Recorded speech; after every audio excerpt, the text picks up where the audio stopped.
नाजरीन, आप देख रहे हैं रियासत का मशहूर व मकबूल यूट्यूब चैनल बज़्म आईना। वकील साहब पोस्ट सैयद कुदरतुल्लाह कादरी वकील साहब एक बार फिर करनूल की अहम खबर के साथ आपके रूबरू हाजिर है। खबर यह है कि शेख वहीद हुसैन तेलुगुदेशम पार्टी के रियासती ऑर्गेनाइजिंग सेक्रेटरी ने बताया कि तल्लीकी वंदनम नाम की स्कीम से जो स्कीम राइज की गई, यानी पहले जो कहा जाता था कि अम्मा वड़ी, उसी के तहत तल्लीक की वंदनम नाम बदल कर रखा गया है। इस स्कीम के तहत 8,500 करोड़ से ज़ायद की रकम तलबा में तकसीम की गई है और हर बच्चे को एक क्लास से लेकर इंटरमीडिएट तक पढ़ने वाले बच्चों को 15,000 रुपये जो है ड्रा किया गया है, डाला गया है अकाउंट में।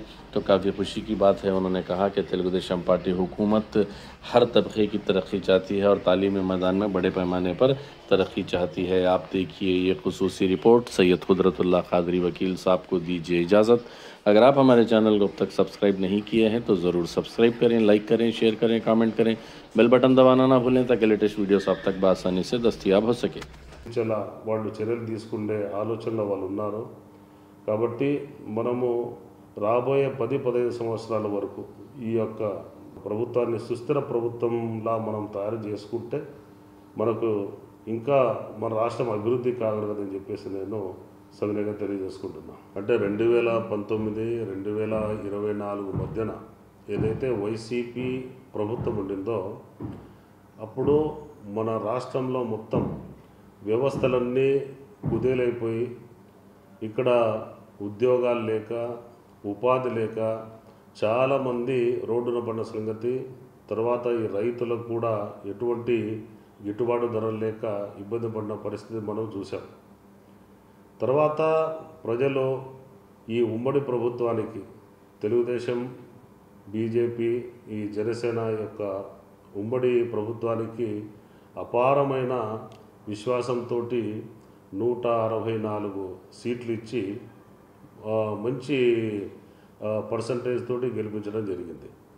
ఆ యొక్క విశ్వాసాన్ని మేము ముందుకు తీసుకుపోతూ ఈరోజు ఏదైతే సూపర్ 6 ద్వారా మన గౌరవ ముఖ్యమంత్రి వర్యులు నారా చంద్రబాబు నాయుడు గారు ఏదైతే ఈ సూపర్ 6 అయితే చెప్పారో అది తూచా తప్పకుండా మనము దాన్ని ఇంప్లిమెంట్ చేసే దిశగా నడుస్తున్నాం.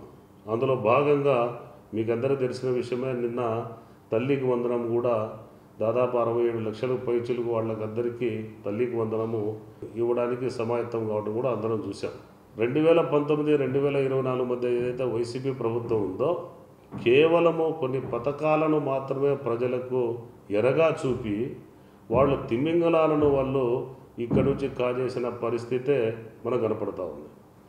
ఈరోజు మన ఆంధ్రప్రదేశ్లో ఉమ్మడి కూటమి వచ్చిన తర్వాత ఒకటి అభివృద్ధి, ఒకటి సంక్షేమం, తర్వాత ఉపాధి, తర్వాత ప్రోత్సాహకం, ఈ 4 చక్రాల వాహనాన్ని మనం ఎంతైతే జాగ్రత్తగా తీసుకుపోతున్నామో ఆ విధంగా తీసుకుపోతున్నాం. కేవలం ఒంటి చక్రం మీదనే రాష్ట్రంలో వాళ్ళు నడపడం జరిగింది. మొత్తం అన్ని వ్యవస్థలు కుదేలైపోయాయి. ప్రతి ఒక్క వ్యవస్థ కుదేలైన సందర్భం మనం చూసాం. ఇసుక దోపిడీ, లిక్కర్ దోపిడీ, భూముల దోపిడీ, ప్రతి ఒక్క చోట దోపిడీ. ఈరోజు అన్ని వ్యవస్థలు సజావుగా సాగుతున్నాయి.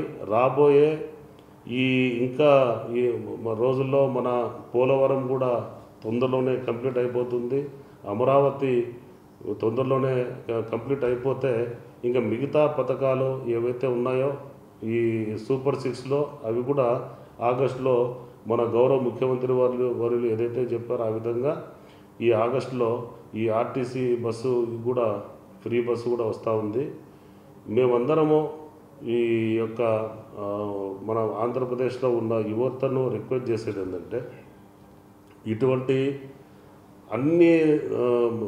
అన్నిటి మీద దృష్టి పెట్టే, ఒకటి సమానంగా అభివృద్ధి, ఉపాధి, సంక్షేమం, ప్రోత్సాహకాల మీద దృష్టి పెట్టి నడపగలే శక్తి ఉన్న మన గౌరవ ముఖ్యమంత్రి వారు చంద్రబాబు నాయుడు గారు లాంటి వాళ్ళు సజావుగా మనకు ఇంకా చాలా రోజుల వరకు, కనీసం మనకు 2047 వరకు వీరి ఆధ్వర్యంలో మన గవర్నమెంట్ సజావుగా ఉండగలిగితే యువతకు అందరికీ కూడా మంచి భవిష్యత్తు ఉంది అని చెప్పేసి మీరు ఎటువంటి పరిస్థితుల్లో వీళ్ళు వేసే ఎరలా వేసి తిమింగలాలు పట్టడానికి ఏదైతే ప్రయత్నం చేస్తున్నారో అటువంటి ప్రయత్నాలను మీరు అరికట్టి మాతోటి కలిసి నడిచి ఆంధ్రప్రదేశ్ను మంచి ముందుకు తీసుకుపోవడానికి మీరు అందరూ సహకరిస్తారని చెప్పేసి గత 1 సంవత్సరంలో మనం సాధించినది చాలా మంచి ప్రభుత్వం అని చెప్పేసి అందరి మన్ననలు కూడా మన్ననలు పొందడం జరిగింది.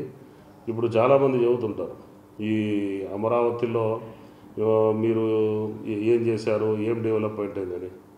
2024లో గజము 14,000 రూపాయలు ఉండేది, ఈరోజు 45,000 పైచులకు వెళ్ళిందంటే దానికి చుట్టుపక్కల కొన్ని లక్షల ఎకరాల్లో అందరికీ విశ్వాసం పెరిగింది.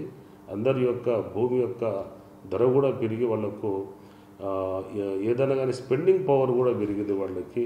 ఇదంతా కూడా మన ఆంధ్రప్రదేశ్ మొత్తం వ్యాపించి రాబోయే రోజుల్లో ప్రతి ఒక్కరు కూడా ఆర్థికంగా ఇంకా అభివృద్ధి చెందుతారని చెప్పేసి నేను అందరికి తెలియజేసుకుంటూ ఈ యొక్క అవకాశం ఇచ్చిన పత్రికా విలేకరులందరికీ నేను ధన్యవాదాలు తెలియజేసుకుంటున్నాను.